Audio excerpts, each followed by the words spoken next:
मेरा नाम मोहम्मद मकबूल मिराज है। मैं बिहार हाजीपुर से हूँ।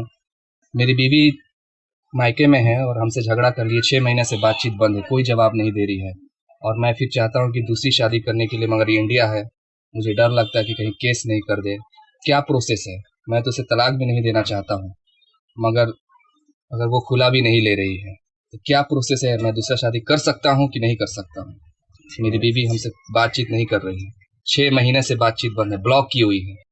और मैं परेशान हूँ कि मैं उलझन में पड़ा हूँ, बीचों बीच लटका हुआ हूँ। कुछ समझ में नहीं आ रहा कि मैं क्या करूँ। तो आप बताइए कि मैं क्या करूँ। अस्सलाम वालेकुम। ये हमारे मकबूल भाई हैं। इनका सवाल ये है कि इनकी बीवी इनको छोड़ के चली गई है, इनको ब्लॉक करके रखा है, बातचीत नहीं हो रही है, कोई कांटेक्ट नहीं है, और ये कहते हैं कि मैं उसको तलाक नहीं देना चाहता, मैं उसको छोड़ना नहीं चाहता हूँ, तो मैं दूसरी शादी कर सकता है कि नहीं।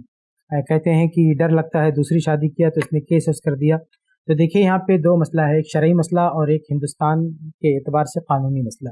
तो शरई मसला तो बहुत ही क्लियर है कि आप दूसरी कर सकते हैं। अगर वो भाग के ना भी गई होती, आपके साथ रह रही होती हंसी खुशी, तो भी आप दूसरी कर सकते थे, तीसरी कर सकते थे, चौथी कर सकते थे। तो एक मुसलमान एक वक्त में 4 शादी कर सकता है, और उसको इसके लिए पहली बीवी से पूछने की कोई ज़रूरत नहीं है।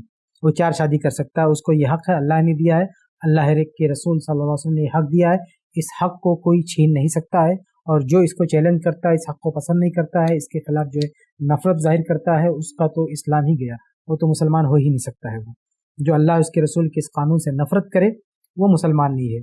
और ऐसी कोई औरत जो इसको नापसंद करे, कि यानी ये माने कि अल्लाह उसके रसूल का यह कानून है और अल्लाह उसके रसूल ने यह कानून सही नहीं बनाया, ये ठीक नहीं होना चाहिए, तो ऐसी औरत को तो साथ में रखना ही नहीं चाहिए। जो नफरत करे अल्लाह उसके रसूल के कानून से, बल्कि शेख बिन बाज रहमुल्लाह ने कहा है कि ऐसी औरत काफिर हो जाएगी, या ऐसा कोई भी शख्स जो चाहे मर्द हो चाहे औरत जो ये कहे कि इस्लाम में ऐसा कानून नहीं होना चाहिए, ये गैर मुनासिब बात है, तो वो मुसलमान नहीं रह जाएगा। तो शरई एतबार से बिल्कुल हर शख्स आज़ाद है, वो चाहे तो दूसरी कर सकता है, तीसरी कर सकता है, चौथी कर सकता है एक वक्त में। रही बात ये हिंदुस्तानी कानून के एतबार से, तो ये आप किसी वकील से जाके पूछिए कि क्या मसला है। जहाँ तक मुझे मालूमात है कि अभी तक ऐसा कोई कानून सामने नहीं आया है कि एक मुसलमान एक के बाद दूसरी शादी नहीं कर सकता। मुसलमान के लिए पर्सनल लॉ है, वो आज़ाद है। मुझे जहाँ तक जानकारी है कि इसमें कोई मुदाखलत अब तक नहीं होती है हुकूमत की तरफ से। लेकिन फिर भी आपको मशवरा ये है कि आप कोई भी कदम उठाने से पहले किसी जानकार वकील से कांटेक्ट करें, उससे पूछें कि इसका क्या प्रोसेस है। तो मैं आपको सिर्फ शरई हल बता रहा हूँ कि शरीयत की रोशनी में आप दूसरी शादी कर सकते हैं। ये औरत आपको छोड़ के ना भी गई होती तो भी आप कर सकते थे, शरई एतबार से कोई मसला नहीं।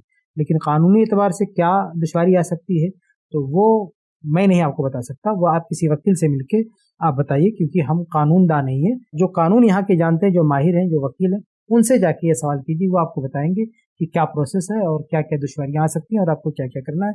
उनसे जाके किसी अच्छे वकील से कांटेक्ट करके उससे मशवरा लीजिए। उम्मीद है कि आपका जवाब मिल गया होगा। ऐसे ही और वीडियोस बनाने में हमारी मदद करें। i+ TV को जरूर डोनेट करें।